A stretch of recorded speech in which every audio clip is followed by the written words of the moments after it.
Boas noites, acaba de finalizar o debate de política xeral no Parlamento de Galicia. Alfonso Rueda rematou o discurso comprometéndose a defender os intereses dos galegos por riba de todo. O presidente puxo en valor a estabilidade do seu goberno e dixo que o seu modelo é a xestión responsable que cumpre servindo a Galicia. O valor de ter palabra, moito máis en política, de cumprir co deber, de cumprir servindo a Galicia. Se eu non quero importar a Galicia a política tóxica que xa temos noutros lugares e que tardará moito tempo en irse. O debate deixa anuncios en materia de vivenda. Melloran as condicións de acceso aos pisos protegidos. Por exemplo, vai ampliarse o límite de ingresos para poder solicitar as axudas. Rueda tamén avanzou a reforma da atención primaria para que os médicos teñan máis tempo pros doentes e un plan contra a fraude nas baixas laborais. O 30% das vivendas públicas en venda estarán reservadas para as persoas de entre 36 e 45 anos. Ademais, elevase o límite de renda para acceder a un inmoble público. Poderán beneficiarse as familias que perciban ata 28.800 euros ao ano en 12 pagas. Menos dogmas e máis obras de construción. Galicia tamén vai bonificar o 100% do imposto de actos xurídicos documentados para as vivendas protegidas. Clase media, que en moitos casos se veía excluída e se ve excluída de outras axudas e, polo xeral, tamén deste tipo de vivendas. Agora o terán un pouco máis sinxelo. Reformarase a atención primaria. Os médicos atenderán un máximo de 30 pacientes ao día e farán menos papelame. Liberar os médicos de tarefas burocráticas para que se poidan adicar o que realmente teñen que facer, que atender os pacientes. Rueda tamén anunciou un plan para combater a fraude nas baixas laborais. Galicia é a segunda comunidade con máis días de traballo perdidos polas baixas. Por motivo das baixas, non traballan en Galicia 70.000 persoas. E no eido educativo regularase o uso da intelixencia artificial e haberá sancións pros que atenten contra os profesores. Rueda dixo que no que queda de legislatura 10.000 galegos máis recibirán o bono coidado.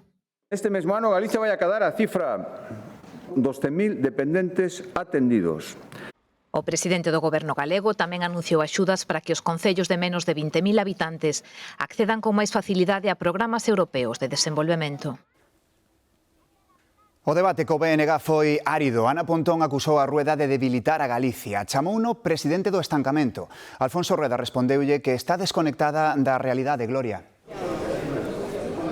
Sí, efectivamente, Pablo, a voceira de BNG acusou o goberno de Alfonso Rueda de deixar unha Galicia estancada e debilitada nos servizos públicos. Ana Pontón fixo varias propostas para reducir as listas de espera tanto na sanidade como na dependencia coa creación, dixo, dun sergas dos servizos sociais. Na súa réplica, Rueda dixo que o BNG fai unha contabilidade creativa cando acusa a Xunta de incumprimentos e, como dicides, acusou a Ana Pontón de estar desconectada da realidade.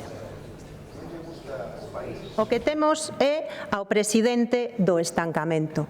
Un presidente que aplica vellas receitas fracasadas. Fala de estancamento que tolle só o mesmo, señora Pontón, non mire para min, máis ben mire para vostede os seus 25 anos sentada aí. Para Ana Pontón, o legado de Rueda é unha Galicia máis estancada e débil. En 17 anos é que non lograron ni un só proxecto económico ou industrial de referencia, ningún. En 17 anos non se instalou nada en Galicia.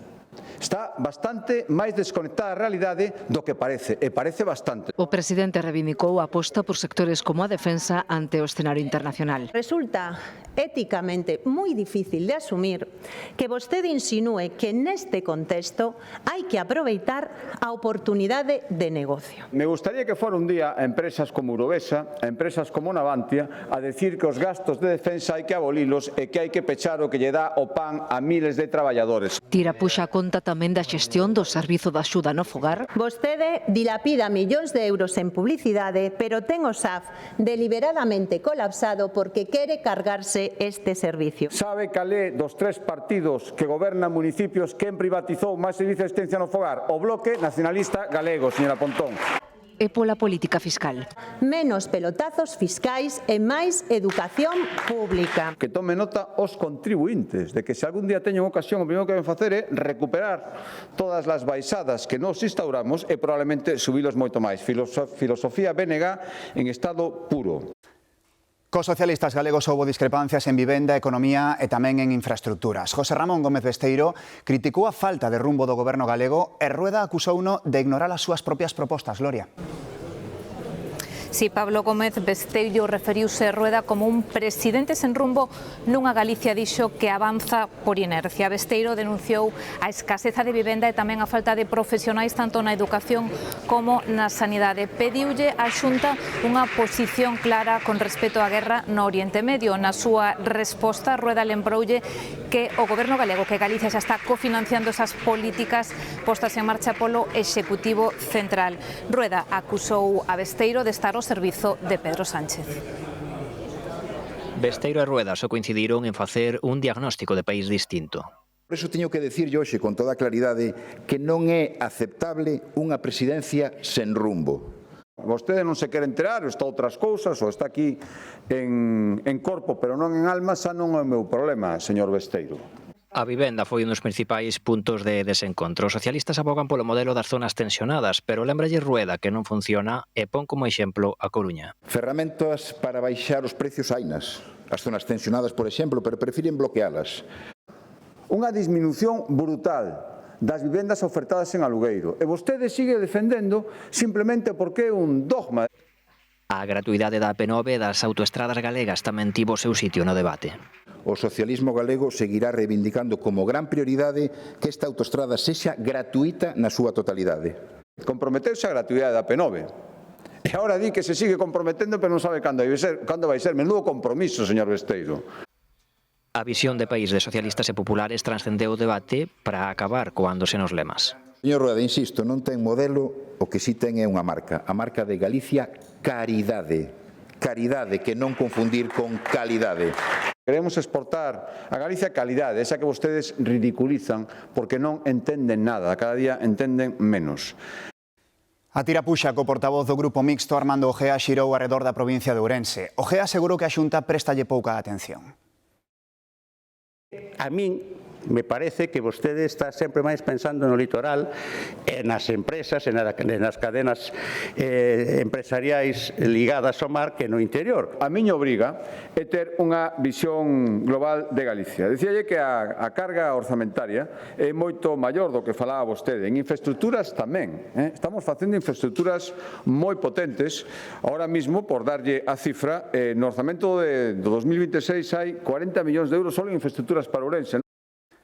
E o voceiro do Grupo Parlamentario Popular, Alberto Pazos, destacou a estabilidade do goberno presidido por Rueda. En Galicia nin se deixou de aprobar un orzamento, nin se deixou de celebrar un debate. Pero tamén certo que en Galicia nin os membros do Executivo boicotean a celebración dun Consello de Goberno, nin as leis dependen da chantaxe de ningún diputado. Máis asuntos deste mércores. A contratación en empresas públicas das amigas de José Luis Ábalos centrou a segunda xornada do xuízo á presunta trama das máscaras no Tribunal Supremo. A exmiss Asturias, Claudia Montes, admitiu que empezou a traballar en Logirrail despois de coñecer o exministro e declarou que pasaba a xornada lendo libros. O expresidente de Renfe confirmou que foi Coldo García o que lle enviou o seu currículo para contratala. Eu he ido a trabajar e lo que hacía era leer. Adif tardou media hora en comunicar a presenza do Albi accidentado en Adamuz e dou unha ubicación equivocada. É parte do informe da Garda Civil á xuíza. Conclúe tamén que a vía rompeu a noite anterior ao sinistro. O Adif tardou 31 minutos en avisar de que había un tren Alvia descarrilado en Adamuz e cando fixo dou unha ubicación errónea. Ademais, nun primeiro momento, o administrador de infraestructuras ferroviarias pensou que o tren sufrira só unha freada de emerxencia ao atopar o outro tren idio na vía, restándolle gravidade ao accidente. Esta é unha das principais conclusións do novo informe elaborado pola Garda Civil. Os investigadores tamén confirman que a vía rompeu un día antes do accidente. Nese momento, o sistema rexistrou unha alteración eléctrica. Non se detectou nese momento ningún fallo que a priori evidencie unha relación con el accidente.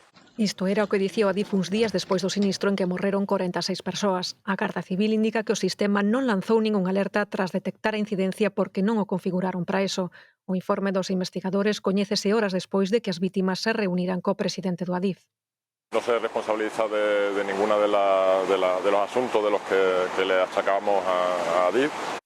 Desde o Partido Popular piden a dimisión do ministro de Transportes, Óscar Puente, por neglixencias na supervisión da vía de Adamuz. Marchamos, quedan co Land Rover, que teñan unha feliz noite. Ata mañá.